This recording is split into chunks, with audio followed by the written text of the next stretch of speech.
दानी कौन हुआ? ऐसा दानी, महादानी जिसको कहा जाए वो कर्ण हुए। हमारे भगवान श्री कृष्ण, एक बार की बात है जब पांडवों के बीच में बैठे थे और कर्ण के दान की प्रशंसा करते हुए भगवान कर्ण के दान के स्वभाव की प्रशंसा करने लगे कि अरे कर्ण बहुत दानी है, महादानी है कर्ण। तो अर्जुन ने सुना तो अर्जुन को अच्छा नहीं लगा। अर्जुन ने कहा प्रभु बैठे तो आप हम सबके बीच में हैं और आप बड़ाई और कर्ण की कर रहे हैं। क्या हमारे भैया युधिष्ठिर कम दानी है? हमारे भैया युधिष्ठिर भी तो दानी हैं, आप कर्ण की बात करते हैं। भगवान ने कहा अर्जुन समय रहते हम तुमको बताएंगे कि कर्ण किस प्रकार के दानी हैं। अर्जुन ने कहा ठीक है प्रभु। एक दिन की बात, भगवान ने ब्राह्मण का रूप बनाया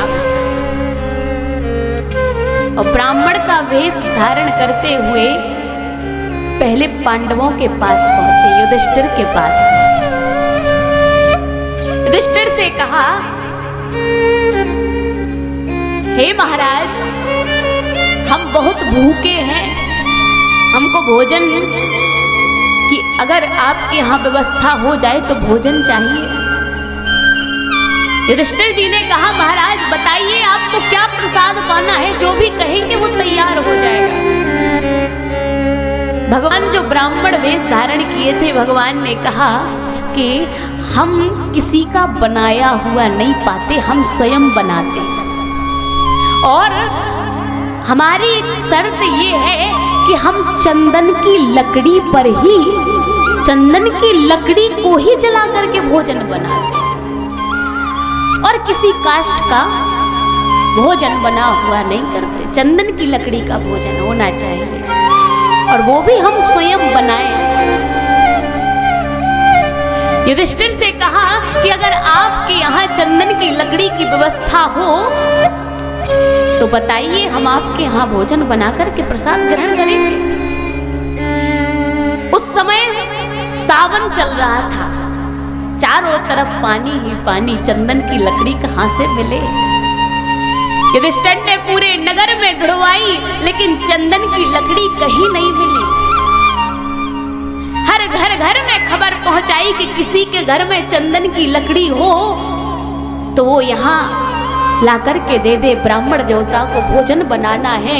लेकिन किसी के यहाँ भी चंदन की लकड़ी नहीं मिली। भगवान ने युधिष्ठिर से कहा महाराज आपके यहाँ तो व्यवस्था नहीं हो पा रही है। युधिष्ठिर ने कहा प्रभु क्षमा कर दे, लेकिन जितनी भी चंदन की लकड़ी है वर्षा के कारण गीली हो गई है, व्यवस्था नहीं हो पाई, प्रभु क्षमा करें। आप कहें तो हम आपको और किसी लकड़ी की व्यवस्था करके भोजन। बोले नहीं, हमारी यही तो शर्त है कि चंदन की लकड़ी पर भोजन, उसी पर बना हुआ भोजन कर पाएंगे। भगवान फिर पहुंचे कर्ण के यहाँ। उसी समय जैसे कर्ण के पास पहुंचे, कर्ण ने दूर से देखा, स्वागत किया, आइए ब्राह्मण देवता, आइए विप्र देवता, बैठिए। ब्राह्मण देवता ने कहा हम केवल बैठने नहीं आए हैं, हमें बहुत जोर की भूख लगी है। कर्ण ने कहा प्रभु बताइए क्या प्रसाद पाओगे? बोले हम प्रसाद पाएंगे चंदन की लकड़ी का बना हुआ। अगर आपके यहाँ चंदन की लकड़ी की व्यवस्था हो जाए तो हम उसी प्रसाद को ग्रहण करेंगे, उसी पर बना हुआ भोजन को ग्रहण करेंगे। आज कर्ण ने भी सब जगह चंदन की लकड़ी को खूब ढूंढवाने का प्रयास किया, खोजने का प्रयास किया, लेकिन कर्ण को भी कहीं चंदन की लकड़ी नहीं मिली। जैसी ब्राह्मण देवता जाने लगे तो ब्राह्मण देवता जब जाने लगे तो हुआ क्या? बोले कर्ण ने तुरंत अपना धनुष उठाया, धनुष पे बाण चढ़ाया और बाण चढ़ा करके जो कर्ण के यहाँ राजद्वार पर जो चंदन की लकड़ी के गेट लगे हुए थे, राजद्वार पर जो चंदन की लकड़ियों के गेट लगे थे, तो आज कर्ण ने अपने धनुष पर बाण चढ़ा करके राजद्वारे पर जितने भी लकड़ी के गेट थे बाण चढ़ाया और लकड़ियों को इकट्ठा किया, तोड़ डाले अपने गेटों को। राजद्वार पर चंदन की लकड़ी के गेट तो युधिष्ठिर के यहाँ भी लगे थे, लेकिन युधिष्ठिर जी ने अपने राजद्वार के दरवाजों को नहीं तोड़ा। लेकिन कर्ण जैसा महादानी जिसने अपने राजद्वार के ही उन गेटों को भी तोड़ दिया, ब्राह्मण के भोजन की व्यवस्था के लिए कि चंदन की लकड़ी पर ही बना हुआ प्रसाद ब्राह्मण देवता पाते हैं तो कहीं भूखे ना रह जाए। ये है महादानी कर्ण। अर्जुन से कहा, अर्जुन अब हम तुम्हें एक और बताते हैं। जब मरणासन्न अवस्था में कर्ण पड़े हैं युद्ध भूमि पर, रक्त में सने हुए, शरीर से उठा भी नहीं जाता, अर्जुन को साथ लेकर के भगवान पहुंचे युद्ध भूमि, उस रणभूमि में जहां चारों तरफ खून ही खून बह रहा है। रक्त से सने हुए कर्ण जैसे ब्राह्मण का भेष बना करके भगवान श्री कृष्ण अंतिम दर्शन करने कर्ण के पहुंचे। अरे ये तो अंतिम दर्शन करने का बहाना, भगवान तो कर्ण को अपने धाम में पहुंचाने के लिए अपने दर्शन देने को गए।